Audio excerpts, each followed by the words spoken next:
Bakit kailangan mag-asawa ang babae at ang lalaki?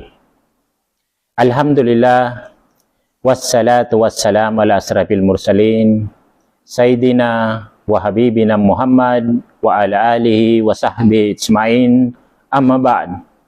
Assalamualaikum warahmatullahi wabarakatuh.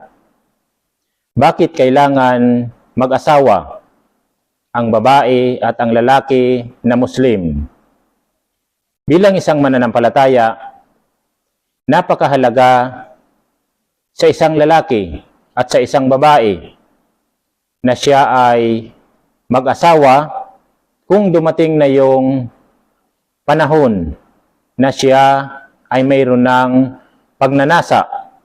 Ibig sabihin, siya ay nagbibinata na o nagdadalaga na. Napakahalaga ang pag-asawa sa kanya upang siya ay makaiwas sa zina.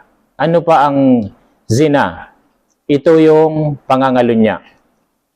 Ang pag-asawa, ito ay malaking tulong upang ang babae o ang lalaki na mananampalataya ay makaiwas sa mga haram na relasyon o sa mga haram na gawain. Kaya bilang isang mananampalataya, malaking bagay o malaking tulong ang pagkakaroon ng asawa. Assalamualaikum warahmatullahi wabarakatuh.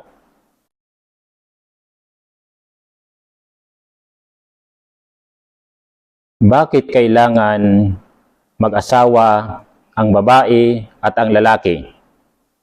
Alhamdulillah, wassalatu wassalamu ala asrafil mursalin, Sayyidina wa Habibina Muhammad wa ala alihi wa sahbihi ijma'in, amma ba'd. Assalamualaikum warahmatullahi wabarakatuh.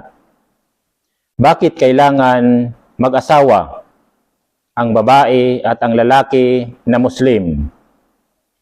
Bilang isang mananampalataya, napakahalaga sa isang lalaki at sa isang babae na siya ay mag-asawa kung dumating na yung panahon na siya ay mayroon ng pagnanasa.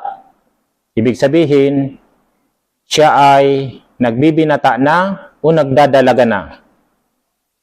Napakahalaga ang pag-asawa sa kanya upang siya ay makaiwas